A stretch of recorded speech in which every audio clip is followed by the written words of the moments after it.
You're listening to the Doctor Is In podcast, brought to you by MartinClinic.com. During the episode, the doctors share a lot of information. As awesome as the info may be, it is not intended to diagnose, cure, treat, or prevent any disease. It's strictly for informational purposes. Catherine would like to know if you can talk about intermittent fasting while on the reset. Okay. Yeah, that's a good question because so the reason why intermittent fasting works as well as it does is because, first of all, insulin is a food hormone, and when you're not eating food, you're not really secreting insulin. So one of the main benefits, there are other benefits as well. There's benefits to fasting on the mitochondria, which is the battery packs. It has a lot of anti-aging principles behind it. But a lot of reasons for doing the fasting for a lot of people is the effect it has on insulin. Now, when you're doing the metabolic reset, you're also, you're also dealing with insulin because a lot of the foods on the metabolic reset are very low insulin based foods. They don't secrete a ton of insulin, and it definitely doesn't stay in your system for a long time. So they kind of have a very similar effect that way. And I know my dad, when he came up with the concept a while ago of this metabolic reset, he kind of called it fasting without fasting in a lot of ways. You can get a lot of the benefits that way.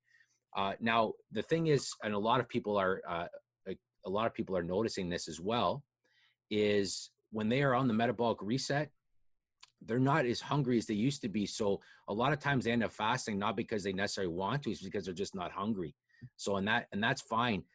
If you can combine fasting, the metabolic reset, and you feel good, your energy's good, then by all means, I would recommend it.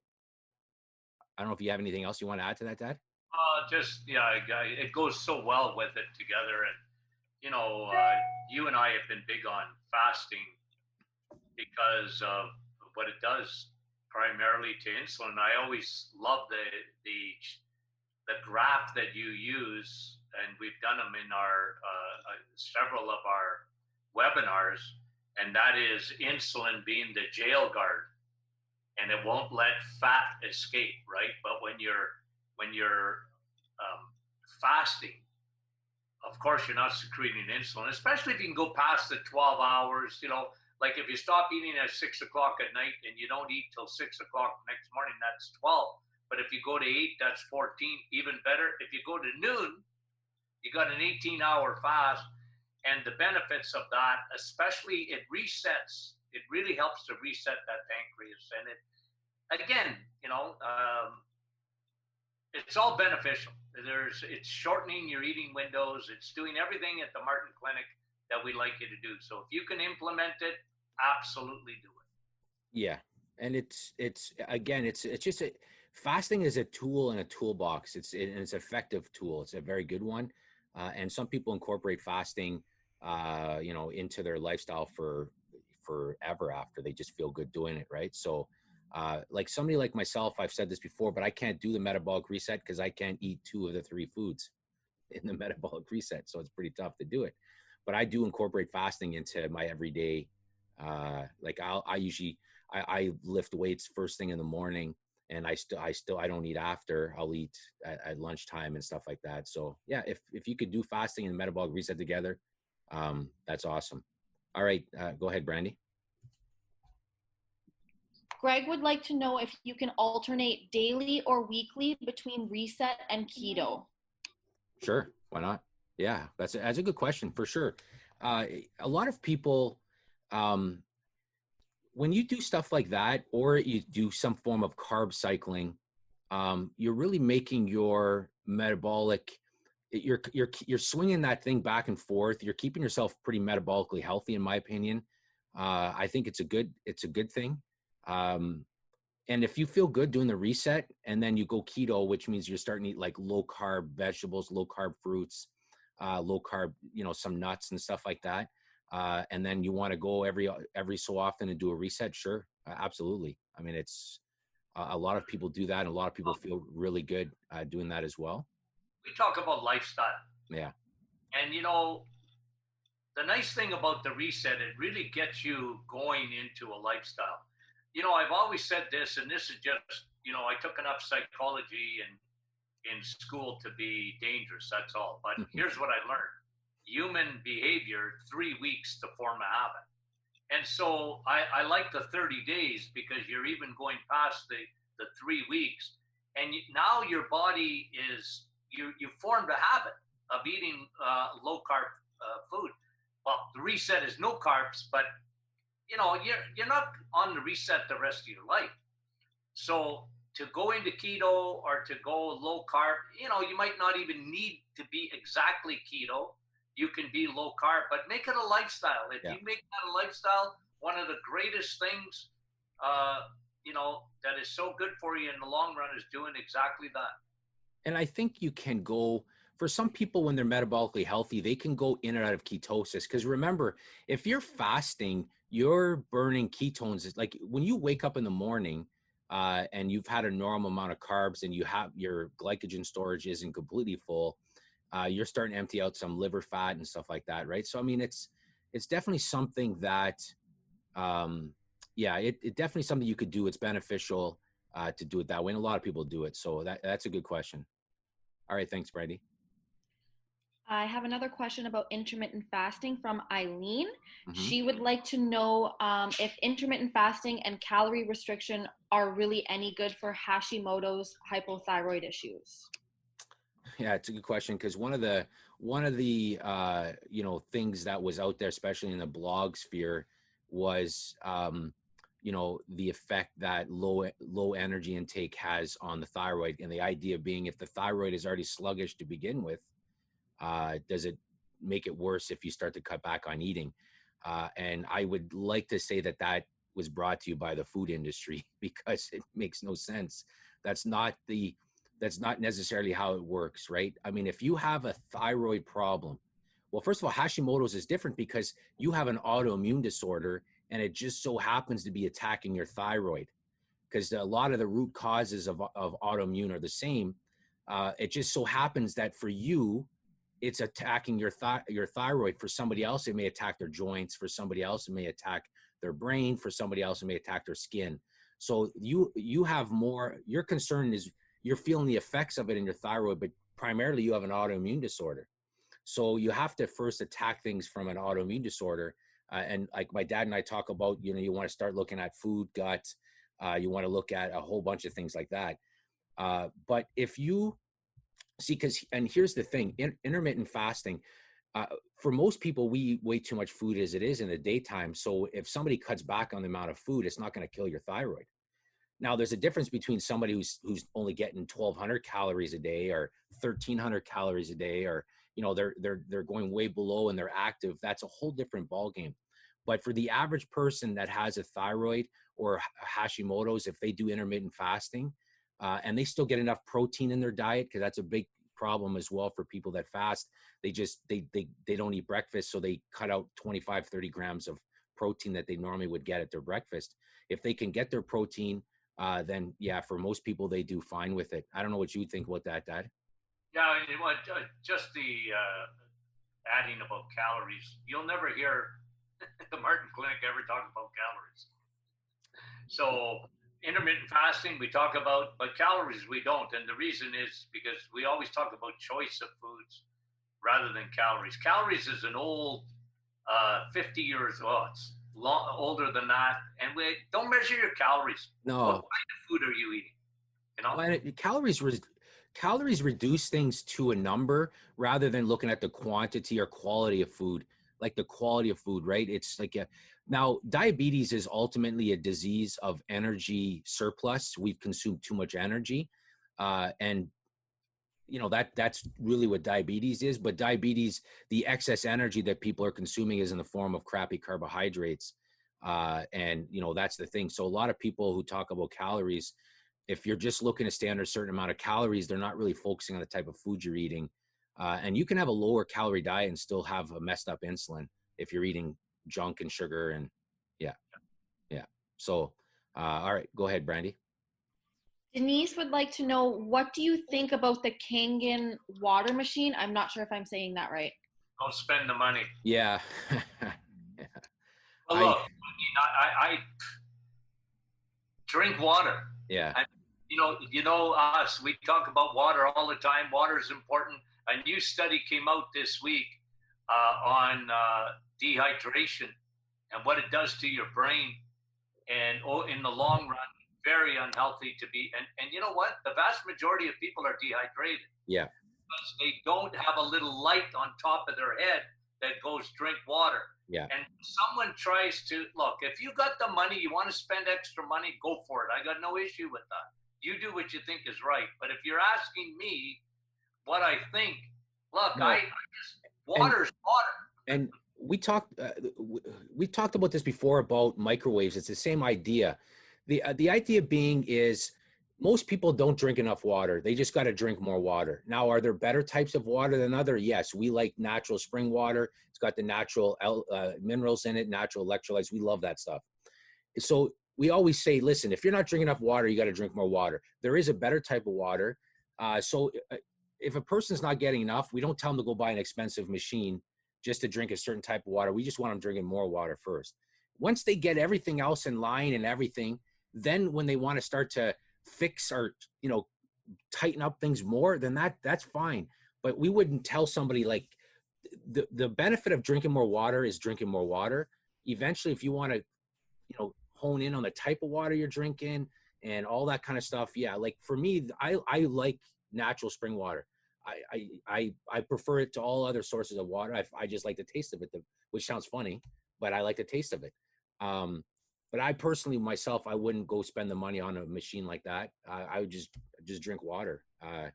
But if you can, that's awesome. I mean, if you feel better doing it, that's awesome, right? That's good. Okay, Brandy. Grace has been taking our cortisol control for over a month.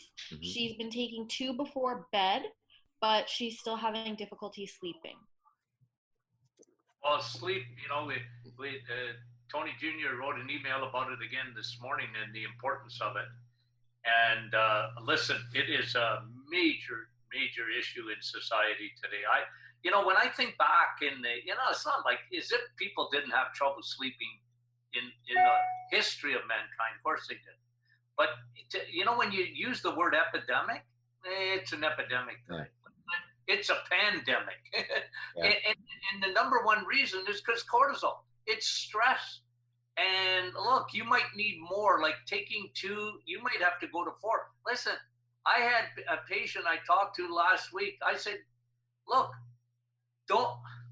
it's not that I don't want you to, she was using sleeping pills. I said, well, yeah, you're sedated. You're not sleeping. You're not getting to the REM. You're not really, you're just fooling yourself. Mm-hmm. Because I talked about this on a video. Brandy would, know this because she has to listen to every one of them to edit them. But when we did a podcast, I talked about meds that affect your brain. And sleeping pills is one of the top ones that affect your brain in the long run. So it doesn't help you to sleep. It sedates you, a big difference. So do everything you can. We've done a lot of teaching on sleep over the years. We really have. From your diet, lowering your insulin, to making your room cold, black, dark, get off the blue light before going to bed, try Epsom salt baths, magnesium. For some people, the number one thing in their life is they don't sleep. And so, look, we're on your side. And cortisol, to me, that formula that we produced at the clinic, I have never, and listen, like I said, I've been doing this a long time, trying to help people from melatonin, sit in the sun and whatever. But the cortisol formula is the best, in my opinion, formula for the sleep that I would put it up against any other sleep formula. So up it. If you need to up it to help yourself, and don't be scared of magnesium. We put magnesium in it, but if you need more, take more. Do everything you can to get into a good sleep. And there's so many causes, from hormones to, well, insulin's a hormone, but food, and a lot of people on the reset find they sleep a lot better. Yeah. And so, metabolically, that's a big thing too. And again, you said it, but you can't downplay stress.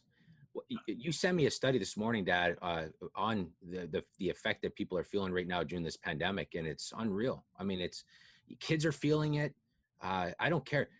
Kids that are old enough to know what's going on, they're feeling stressed as well, right? I mean, it's having a terrible effect on our health. I know people in this that they were fine going into this, and now their mental health is declining, and they're not sleeping well. I would just I'd take more cortisol control, and I would probably do my best to turn off blue light, or get those blue light glasses, and use that at nighttime if you have to. These blue light glasses? No, those are not the blue light one. Brandy's got a nice pair of blue. I do have a pair of blue light glasses. Yeah. I might like. I gotta get those. Yeah, I'd recommend those as well. All right, go ahead, Brandy. Jerry would like to know the best time for taking vitamin D. It's that old saying, best time to plant a tree was 20 years ago. The second best time is today. No, yeah, it's just is there a time of day that's better to take it? I read one paper on this that I found interesting, that because if the sun is typically if you're going to get your vitamin D, typically between the hours, I think it's 11 and 1 or 11 and 2 is the best time, was when that's when you get the most from the sun. That maybe you want to mimic that with a vitamin D, but I don't know. People have for a long time taken vitamin D at all these different times, and when they go get their blood test, they brought their levels up. So ultimately, if their blood levels come up at a normal time, it shows that you could take it pretty much at any time. I take mine usually midday, and it's not because of the sun or nothing. It's just because that's typically when I take that, is midday. Because I do fast in the morning. A lot of times I take most of my supplements at lunchtime, just because I take a whole whack of DHA, and DHA is an omega-3, so I just tend to take that at lunchtime. So that's how I do it. I take mine in the morning, and that's because I need an excuse to have my peanut butter. Yeah. And peanut butter is a good way to get your vitamin D, because not from the peanut butter, but because of the fat. Yeah. And vitamin D is a fat-soluble vitamin. Yeah. It don't matter, Jerry. It really doesn't. Just make sure you take it, because that really matters. Yeah. All right, Brandy. Manik would like to know, when it comes to eating meat, is it healthier when rare, medium, or well cooked? Well, a lot of that is preference. Now, what we would say is you don't want to burn it. You don't want to eat burnt food. There are studies showing that is unhealthy. That's not good for you. I personally think that an overcooked steak is just a crime against humanity, but that's just my opinion. It's just preference for sure. It would definitely be preference. Just don't burn it, is for sure. There are people who would say a few different things, but I haven't read anything of any consequences about that. Just don't eat. Yes, eat your steak. Yeah, that's right. Okay, go ahead, Brandy. Trina would like to know, besides a proper diet, is there another supplement to prevent cysts? Yes. Okay. Well, yeah, so it depends on the cysts, right? There are a lot of different kind of cysts. I mean, there are what they call ganglionic cysts that people find in their wrists or their abdominal muscles or stuff like that. Then there's like sebaceous cysts that you find usually on the skull head area. Then there are, internal cysts, right? And I'm going to assume that she's talking about internal cysts. Yeah, so that's two things that make things grow in your body: insulin and estrogen. So you can control to a certain extent the growth of a lot of things by making sure your insulin is good and making sure your estrogen is properly balanced. So for a lot of those things, we would recommend like our hormonal support, because there's things in there that sole purpose to help you regulate and balance estrogen metabolism, and then control your insulin. So for that, we would usually have people eat a certain way to control their insulin. We like our insulin balance formula a lot, and then we would definitely help them with their estrogen as well. So yeah, there are things for sure that you can do for that. I don't know if you have anything else to add to that, Dad?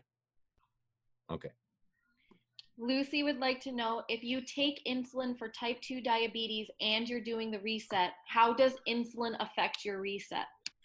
Well, one of the things we tell diabetics is because they are literally eating the best way you can on the planet to bring your diabetes under control, you should be well aware of when you're taking insulin, because you're not going to need as much of it as time goes on.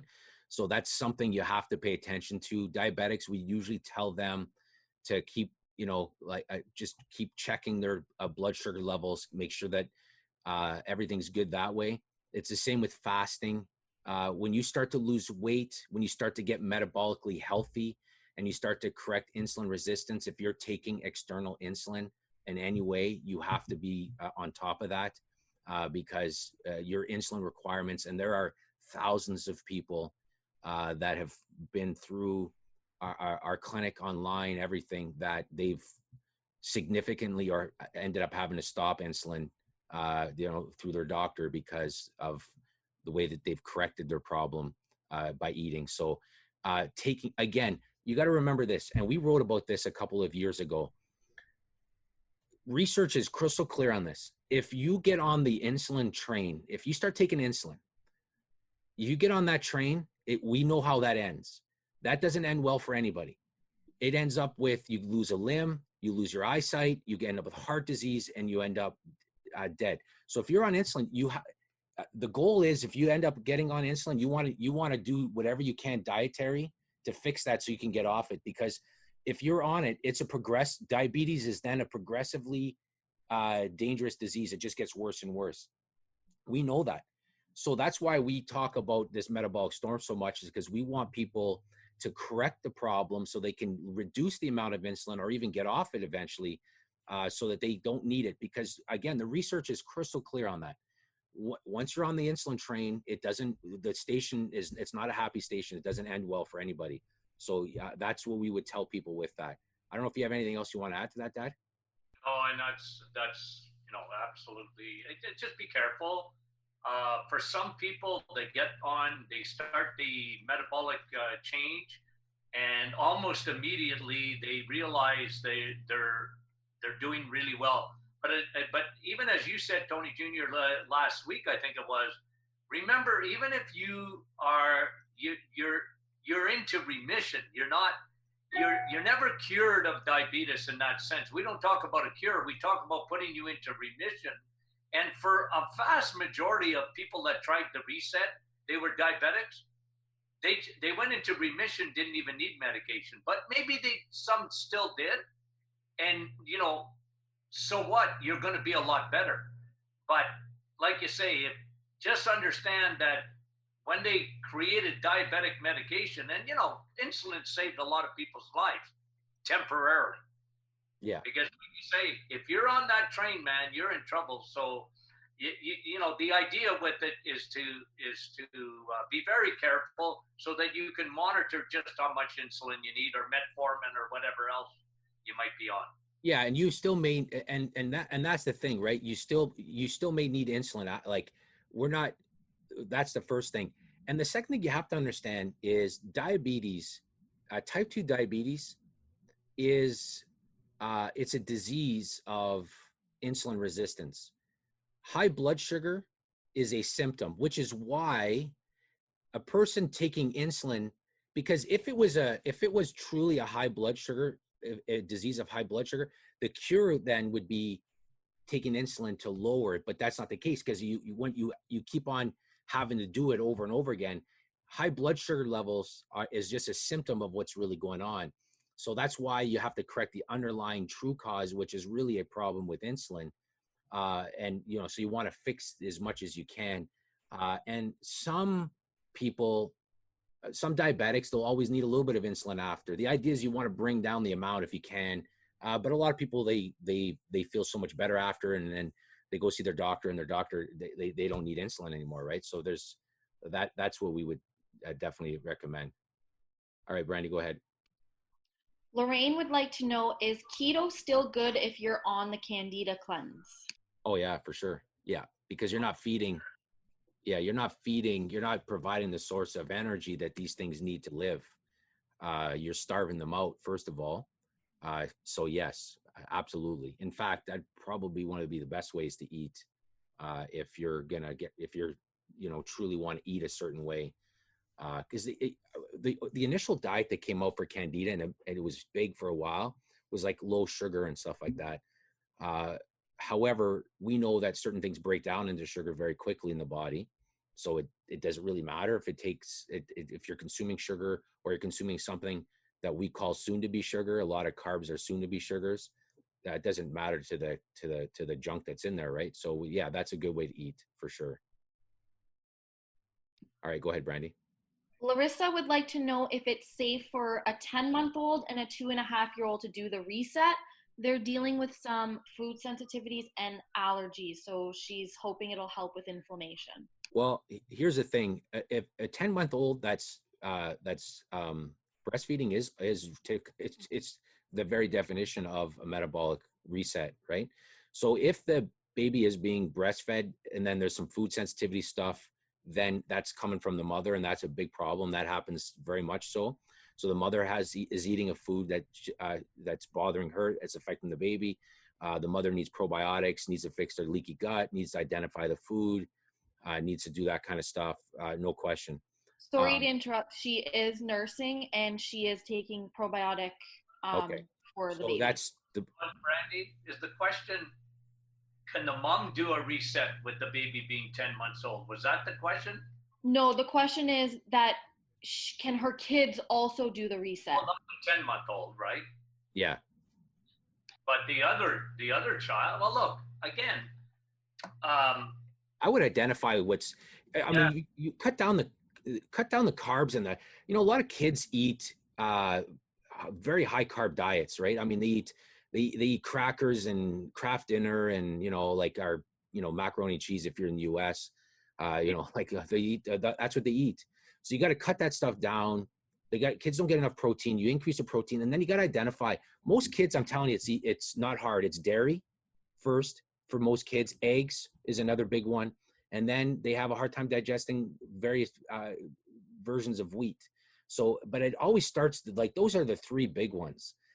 Most kids that have like constantly running noses or constantly having like black eyes underneath, they look like raccoon eyes, or kids that aren't healthy, or kids that are asthmatic, are a lot of times they have problems with dairy, first and foremost, and then eggs is another big one, especially if they have digestive symptoms. That's a big one. But yeah, for a 10-month-old breastfeeding, they're technically that is a very definition of a metabolic reset, and it's the mother, and the mother might have a food sensitivity. I'd go down that same list. And for the other one, how old was the other one? He 2.5. I would just, again, there's no need to go that strict at that age. There's no need for it because they're not metabolically damaged at that age. I would eliminate the obvious sugars. I would eliminate the obvious junk. I would get rid of the high, the crappy carbs, the crappy vegetable oils. Man, I'll tell you, kids eat a lot of vegetable oil because a lot of the packaged food they eat is loaded with that stuff. So I would, that's where I would start. There's no need to go that strict. They got food sensitivities, go down the list of the most common ones. Eliminate the junk. Be doctor, mom. Yeah. And moms know best. And then secondly, always, always, always remember, a food sensitivity is never first. It's the gut. Yeah. So probiotics, you take them, Larissa, because you need them, and baby's going to get them through you. And the 2-year-old, start them on probiotics. If they got any kind of issues at all, well, I would have them on probiotics anyways. But a broad spectrum probiotic, I'm telling you, if you got food insensitivities, you got leaky gut. It's as simple as that. You always do. So you got to fix that, and then eliminate. Do the elimination diet. Be Dr. Mom. And I'll tell you, like, I'll share the story. I'll share the story of my son when we were living in the U.S. and I was still in school.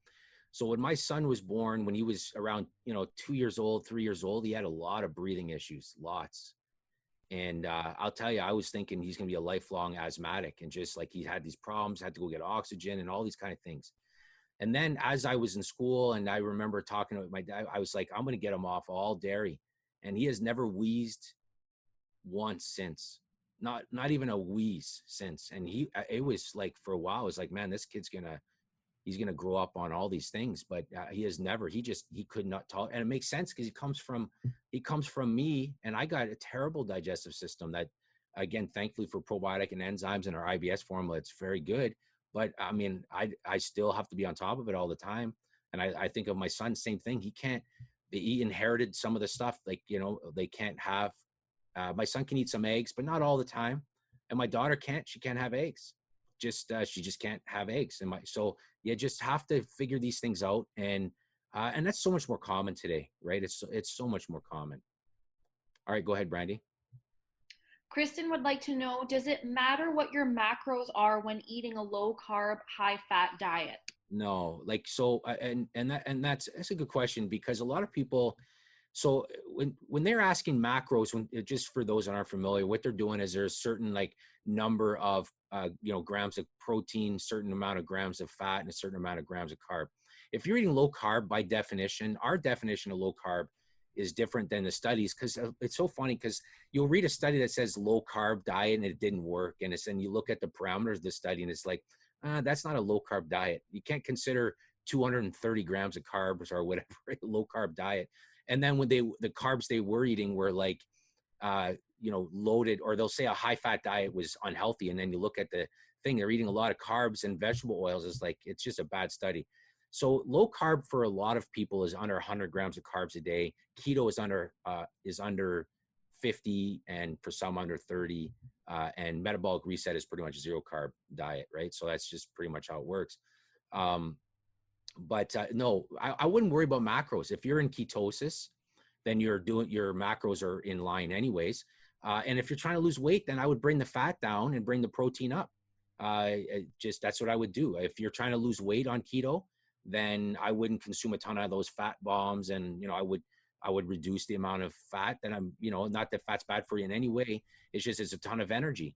Just play around that way, but I wouldn't hit a certain number. Just make sure you get enough protein first and foremost. Always make sure you're getting enough protein. All right, go ahead, Brandy. When cleansing out the liver on the reset, what are your thoughts on using a castor oil pack? I'm not big on it. Yeah. Look, castor oil is not bad oil. It's good oil. The only issue is nothing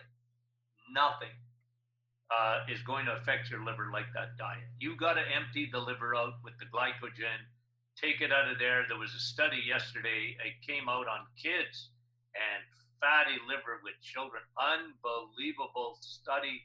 It's so shocking that, the future of these kids, forget COVID and anything else. I'll tell you, if we don't turn the ship around on metabolic syndrome and fixing the liver, castor oil, I said it this morning on our live.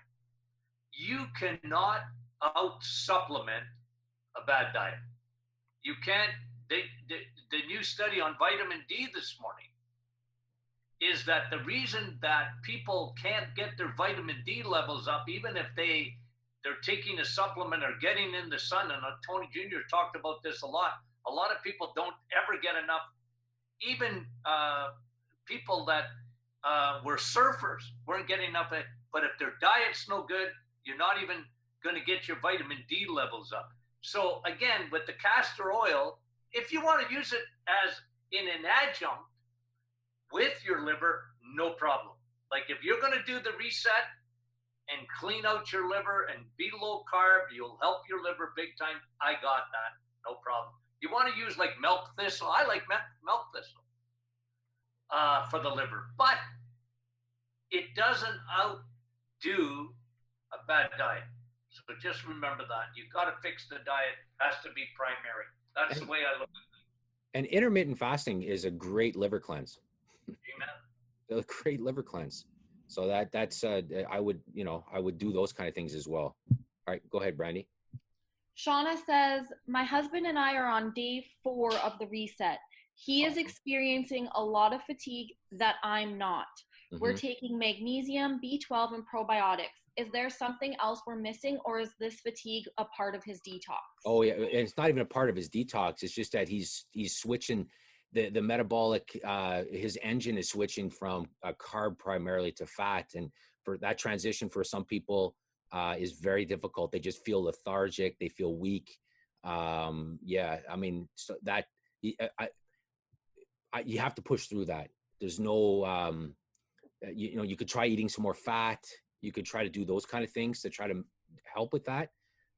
Maybe even like a little bit of like MCT oil, stuff like that, that might help, which is, you know, but you've got to put, that's a common thing for some people.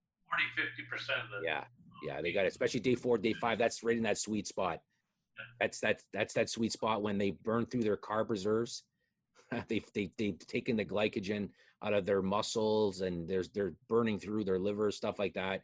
Then all of a sudden the body's trying to switch over to ketones, and it's they gotta push through that. I wouldn't schedule, if I was going like that.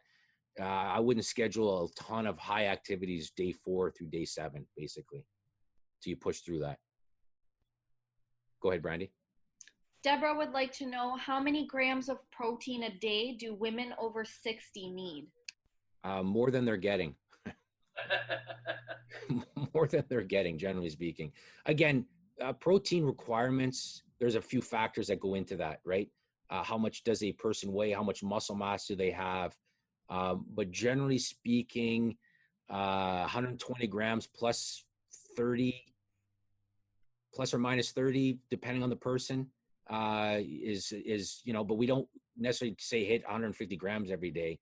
I just would make sure you're consuming, when you're eating, always consume some protein when you're eating, right? Always make sure. But yeah, most women statistically just don't get enough protein. And as you age, you tend to get less, and you need it more.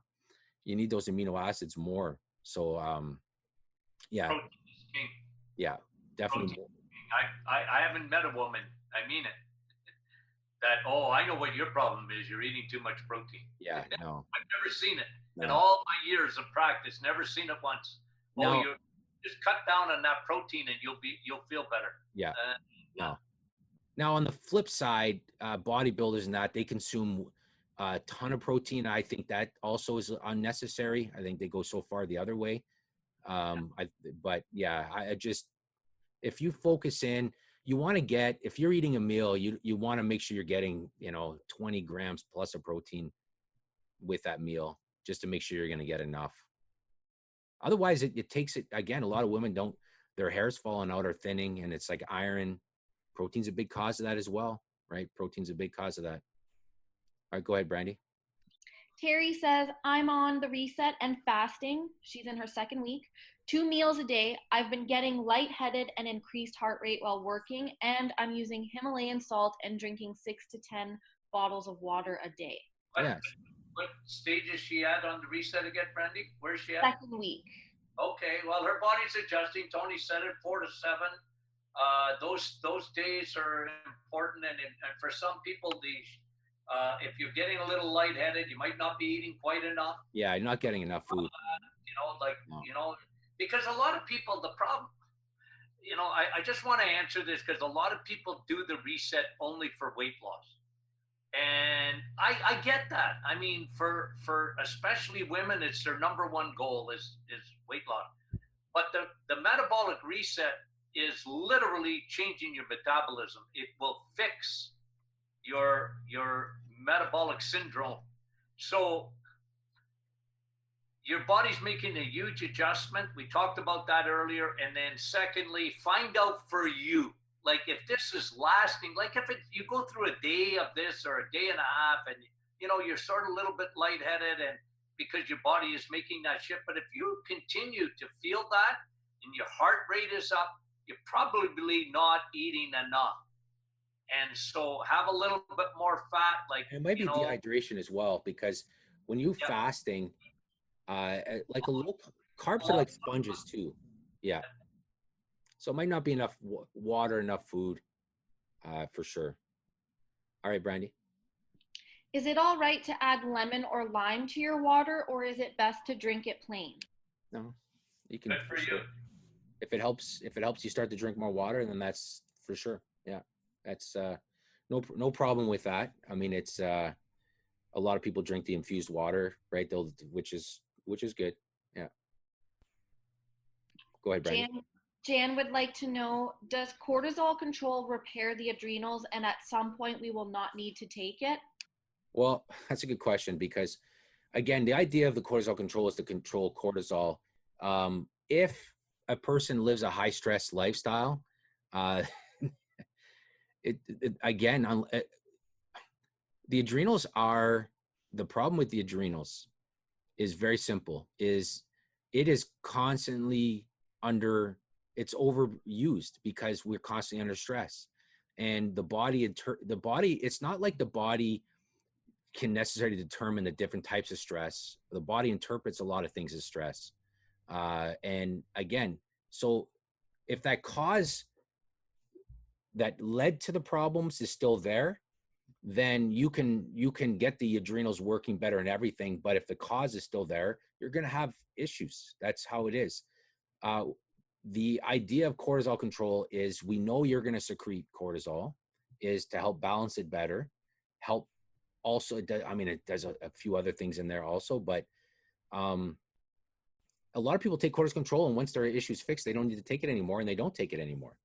But if a person's stressed, or if a person is a high stress, or if a person has various things going on, then they may need to take for a little bit longer. I take it every day just because, we live in a stressful world, right? I feel better when I do it, and I sleep better when I do it. So I don't know if you have anything else to add to that, Dad? I think we've answered it. Okay. Go ahead, Brandy. Deb says, our doctor told my husband his vitamin D is too high. Is that a thing? It's possible. It's possible, yeah. What does that mean, though? Because, what does that even mean in a sense? Because too high, if there's an optimal level, then there's a level that they would say your levels are good, which are too low in our opinion. And then there's chronically low.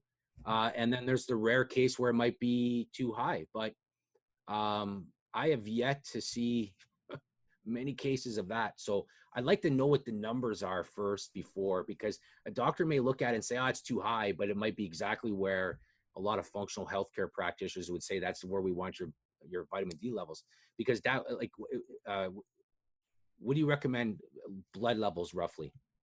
Well, in the United States, I'd like it to be closer to 100. And in Canada, I like it between 150 and 200. And if it's any lower than that on either one of those blood tests, they're not in optimized level. And vitamin D is better when you optimize it. Yeah. So, if that, who asked the question, Brandy? I don't think there was a... Okay, and if no name, look, if you want, send Deb. us, what's that? Her name's Deb. Deb, Deb, if you can get me that number, I'll tell you in 5 seconds. Yeah. It's too high.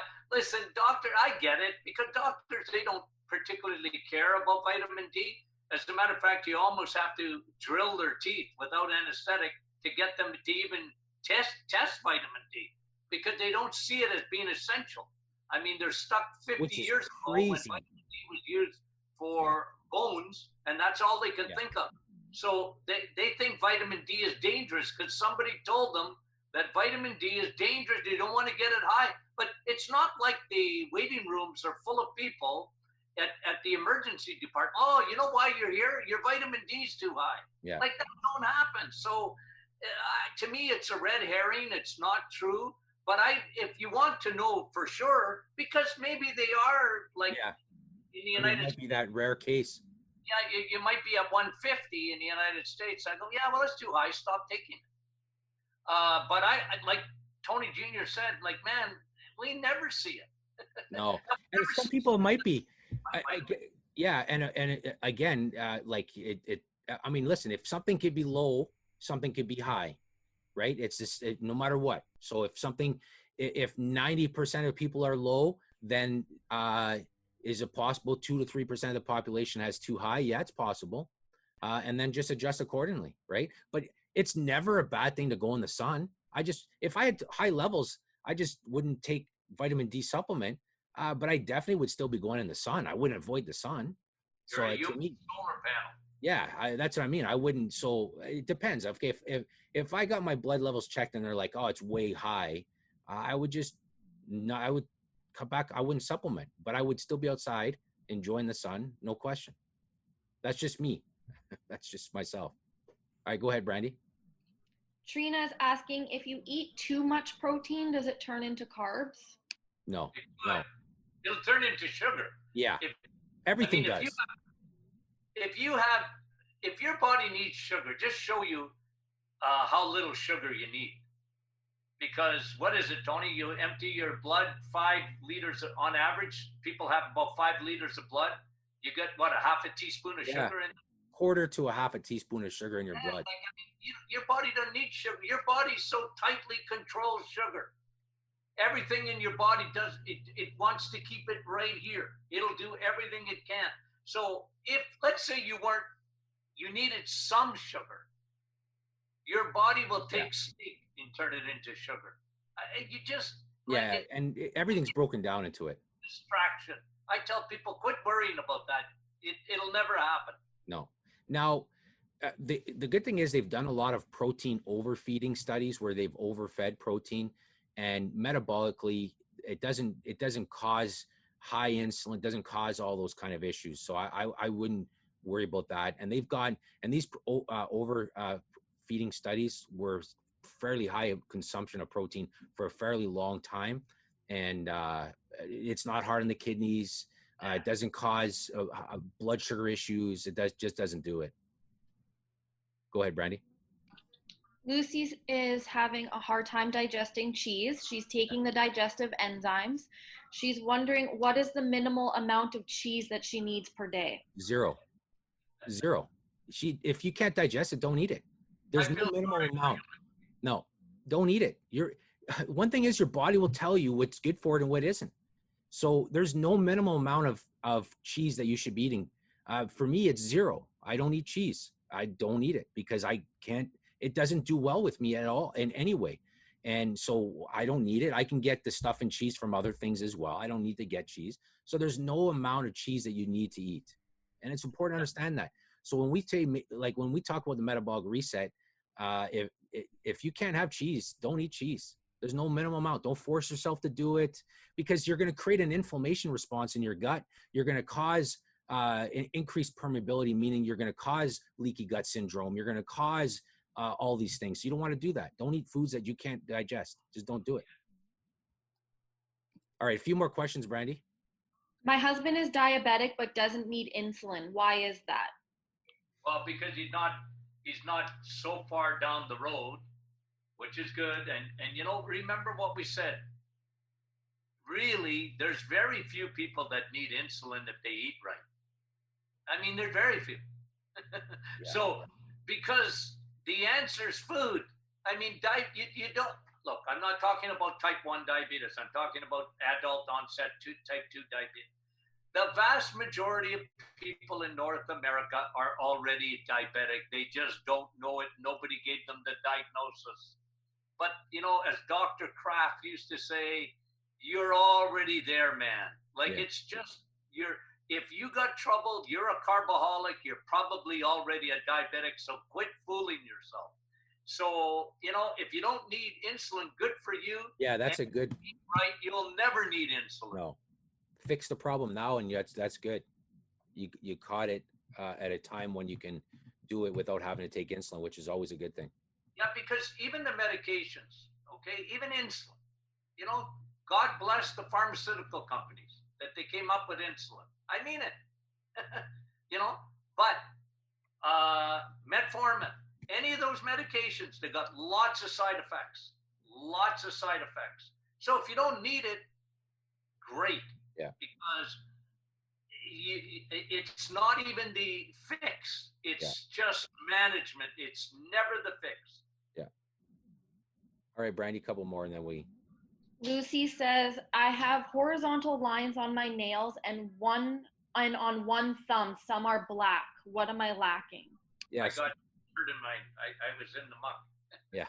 So the nails and the hair are great biomarkers, and the skin are great biomarkers. They kind of can give you an indication that something is going on. When it comes to nail health, a lot of times those kind of things can indicate a lack of like hydrochloric acid or a lack of enzymes in the digestive system, and the nails require a lot of difficult things to get from food unless you're breaking it down properly. So it could definitely be that. Could be it could be a sign of iron deficiency as well. It could be a lack of amino acids. So that's telling you something. That for sure. I would start with enzymes, and I would make sure I'm getting more amino acids. So I would eat more steak. I would definitely do protein too. Yeah. Or you're not because of the digestive enzymes, like yes. Tony Jr. was saying, right? You might be eating it, but you're not breaking it down properly. Yeah. And this is why we love enzymes. Like I look at nails, and usually you don't have enough acidity in your stomach, and you're not producing enough enzymes. Yeah. All right, Brandy, last question. Anna would like to know, Ezekiel bread, does it raise your sugars the same as regular breads? No, not quite, but just about. Yeah. Like, don't fool yourself. Like, there's only, 16 grams, I think, or 15 or 16. I mean, it's because they cut the slice of bread like this thin.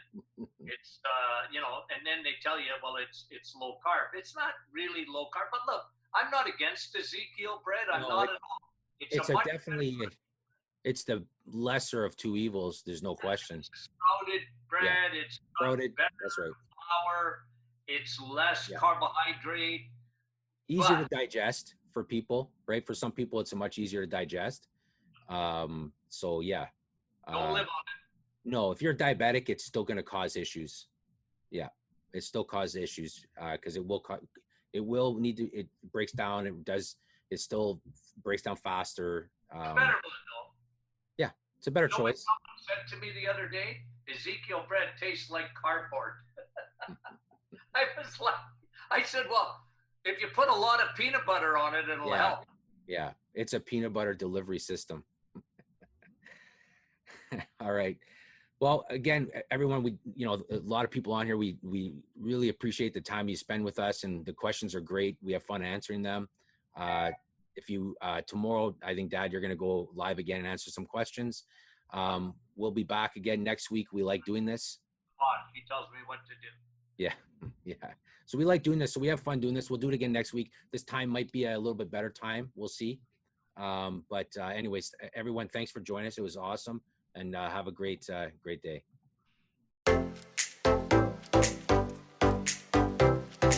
You've reached the end of another Dr. is In podcast with your hosts, Dr. Martin Jr. and Sr. Be sure to catch our next episode, and thanks for listening.